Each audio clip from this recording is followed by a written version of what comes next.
Assalamualaikum warahmatullahi wabarakatuh. Selamat datang, selamat berjumpa kembali pada pembelajaran logika. Saat ini kita sampai pada materi yang ke-14 ya. 14 dan 15 nanti kita akan bahas terkait dengan logika. Nah, logika ini pasti kalian sudah pernah mempelajari ketika kalian di SMA atau di aliyah ya. Nah, kita ingin mengingatkan kembali dan mungkin ada hal yang baru terkait logika yang belum kalian ketahui. Oke, logika itu sebenarnya cara berpikir. Maka kadang-kadang kita ketika sedang berkomunikasi dengan sesama teman atau orang lain itu kan logikanya gimana kayak gitu. Ya berarti cara berpikir kita gimana.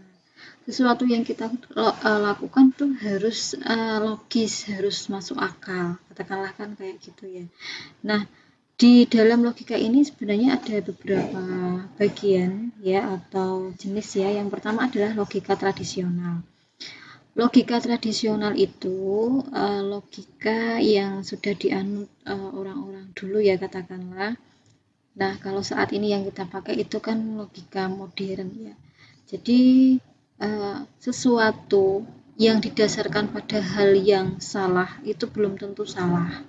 Sesuatu yang didasarkan pada hal yang benar itu belum tentu benar. Itu kalau logika tradisional. Misalnya ditemukan sebuah premis ya. Premis 1 itu mengatakan bahwa batu itu adalah malaikat misalnya. Premis 2, malaikat itu benda padat. Nah, premis 1 kan jelas salah. Premis 2 itu jelas salah. Ya. Nanti dia mempunyai kesimpulan yang kesimpulan itu adalah batu adalah benda padat. Nah, kesimpulan tersebut bisa jadi benar. Nah, artinya kalau ketika logika tradisional itu tadi ya, suatu logika yang ketika didasarkan pada hal yang benar itu belum tentu benar, dan ketika didasarkan pada hal yang salah belum tentu salah. Artinya kesimpulannya itu yang berasal dari benar atau salah bisa menjadi benar atau salah. Nah, kalian mungkin agak bingung, tapi bisa dicerna lagi. Yang kedua adalah logika simbolik. Ya, logika simbolik ini logika yang didasarkan pada simbol-simbol ya. Biasanya inilah yang dikatakan sebagai logika matematika. Ya, yang kita ketahui ya, seperti ada disjungsi, konjungsi. Nah, itu kan termasuk dari logika simbolik. Ini bagian dari logika modern. Kemudian kalau logika induktif itu sesuatu ketika kita menyimpulkan sebuah kebenaran itu disertai dengan contoh-contoh. Artinya sesuatu hal itu bisa benar atau bisa salah berdasarkan contoh-contoh yang disajikan. Nah, ini biasanya kita pakai penalaran induktif itu. Misalnya kita mau membuktikan bilangan genap ditambah bilangan genap itu hasilnya adalah bilangan genap. Maka kalau kita pakai logika induktif ya kita kasih contoh, misalnya 2 tambah 4 jadinya 16, 6 tambah 8 jadinya 14. Nah, ini genap benar kayak gitu. Tapi ketika yang dimaksud logika deduktif, nah itu logika yang kesimpulannya itu dipastikan benar ya, karena biasanya ini pakai yang namanya misalnya ya bilangan genap itu berapa 2M tambah 2M gitu. Dia menggunakan pola yang umum dulu ya, baru ke khusus istilahnya kayak gitu. Jadi kalau deduktif itu penalaran deduktif ya biasanya yang sudah kita gunakan untuk pembuktian yang bersifat deduktif itu dari umum dulu baru ke khusus ya. Jadi kita pakai pola umum dulu, misalnya tadi contoh bilangan genap tambah bilangan genap hasilnya bilangan genap. Nah, bilangan genap itu dinyatakan dengan pola apa? Nah, ini kan umum. 2M itu kan semua bilangan genap bisa masuk. 2 masuk, 6 masuk, 8 masuk. Nah, itu yang dimaksud dengan deduktif. Nah, ketika kita menggunakan penalaran deduktif, itu hasilnya benar ya. Nah, sekarang kita ke kalimat. Di kalimat itu ada yang namanya pernyataan, ada yang bukan pernyataan. Nah, di sini yang namanya pernyataan itu apa sih? Pernyataan itu ya kalau dikatakan berita itu berarti pasti nilai kebenarannya. Artinya pernyataan itu sebuah kalimat yang dia itu benar atau salah. Jadi bukan bisa benar atau salah, tapi benar kalimat itu benar atau kalimat itu salah. Jelas gitu. Terus nama lain dari pernyataan itu adalah deklaratif, proposisi, kemudian statement. Nanti tinggal kalian pilih yang mana. Kemudian dilambangkan biasanya menggunakan huruf kecil ya. Kalian kan pasti ingat ya ketika ada P ya, P, Q. Nah, ini kan yang dipakai adalah huruf kecil. Nah, ini benar, ini salah, ini benar kayak gitu. Nilai kesimpulannya apa? Nah, nilai kebenaran itu biasanya dilambangkan boleh dengan bahasa Indonesia, benar, salah, atau true, false ya, T atau F dan bahasa Inggris. Nah, kalau bukan pernyataan itu yang gimana sih? Ya, yang pertanyaan berarti ada tanda tanya. Yang perintah biasanya ada tanda seru atau kata perintah di situ ya. Kemudian beritanya itu tidak pasti. Kalau dia bentuknya kalimat berita diakhiri dengan tanda titik itu tidak pasti. Misalnya gini, hari ini kemungkinan hujan. Nah, itu kan dia nggak pasti ya, hujan sama tidak. Dia kalimat berita karena diakhiri dengan titik, bukan pertanyaan, bukan perintah. Tapi itu bukan pernyataan karena tidak jelas kebenarannya. Nah, kita bisa lihat di dalam tabel ini, pernyataan atau bukan pernyataan. Yang pertama, matahari terbit dari timur. 2 tambah 5 sama dengan 6. Manusia merupakan makhluk hidup. Nah, terus kita coba ke kotak selanjutnya. Soto rasanya enak, kopi terlalu manis, suamiku kaya, kayak gitu ya. Dan seterusnya.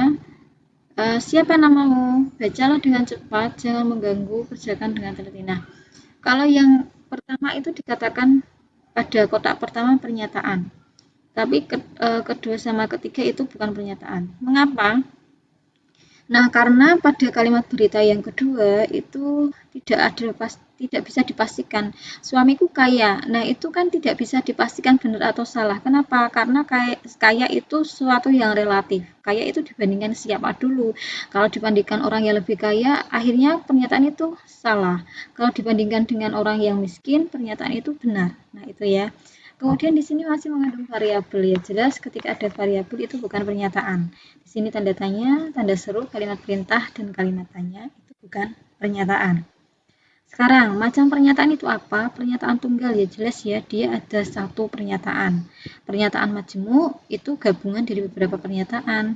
Biasanya dikasih kata penghubung dan atau jika maka, jika dan hanya jika atau tidak kan. Tidak itu bentuk negasi itu bisa. Sekarang kalau contoh pernyataan tunggal, nah ini sudah jelas ya hanya terdiri dari satu kalimat. Kemudian di situ tidak benar bahwa 2 adalah bilangan ganjil itu termasuk pernyataan tunggal. Ada hewan berkaki lebih dari 3, tidak semua bersinar itu termasuk pernyataan tunggal ya. Nah, sekarang ketika pernyataan majemuk itu ada kata dan, kemudian atau, kemudian jika atau dan, jika dan hanya jika maka. Sekarang kita ke kalimat terbuka ya. Contoh, ketika ada 3 tambah X sama dengan 8, 2X sama dengan 5. Nah, ini harusnya kita ketika penyelesaian seperti yang kemarin ya. Berarti 3 tambah X kurangi 3 sama dengan 8 kurangi 3. Maka X sama dengan 5 kan. Kayak gitu. Nah, ini kalimat terbuka karena di situ masih mengandung variabel yang belum tahu itu variabel hasilnya berapa. Jadi belum bisa dikatakan itu benar atau salah karena mengandung variabel atau berubah ya. Kegiatan mengganti variabel sehingga menjadi kalimat yang benar atau salah itu akan menjadi pernyataan. Jadi ketika ada kalimat terbuka, kemudian dia sudah diketahui istilahnya kebenarannya dirubah ya diganti variabel dengan sebuah konstanta atau tetapan, maka akan menjadi sebuah kalimat atau pernyataan atau deklaratif. Nah, sekarang operasi pernyataan dan nilai kebenarannya. Nah, ini juga kalian sudah pasti tahu ya, ada konjungsi, disjungsi, ingkaran, implikasi, dan implikasi. Ketika konjungsi itu kata hubungnya dan, lambangnya jelas seperti apa ini, segitiga ya, atau misalnya yang ke bawah huruf N tapi lincip ya. Nah biasanya kalau kita nggak bingung itu kita lihatkan ini, dan kan gini. Nah ini dan huruf N gini ya. Bernilai benar jika seluruh pernyataannya itu bernilai benar. Nah kemudian di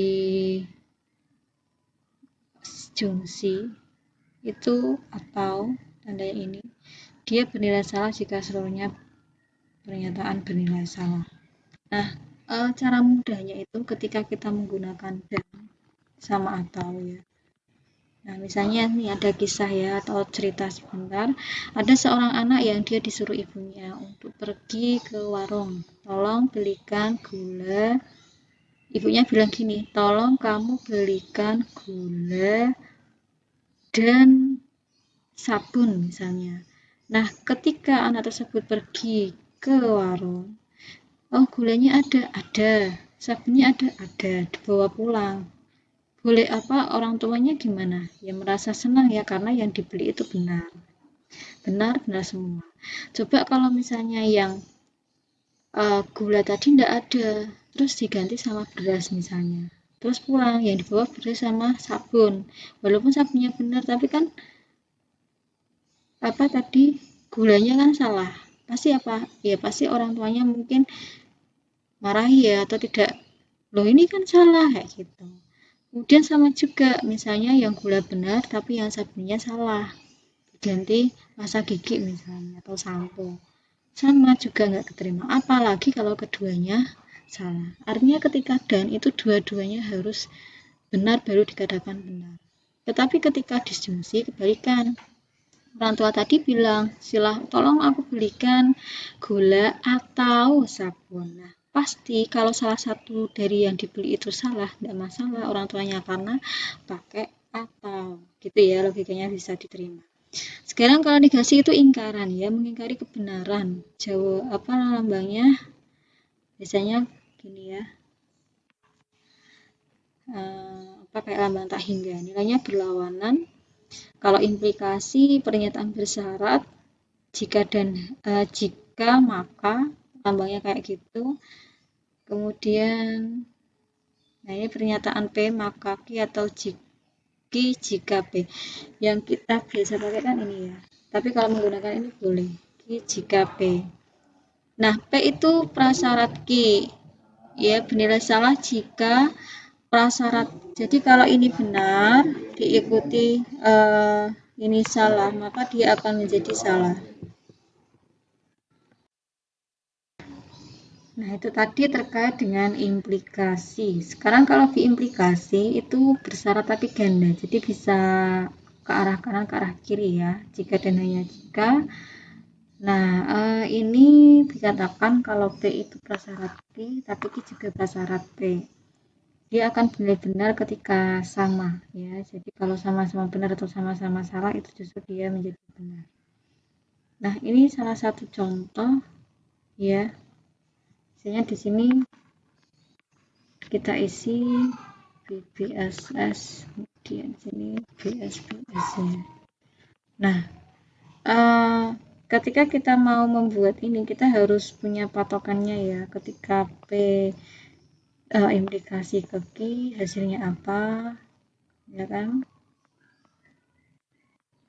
Ya.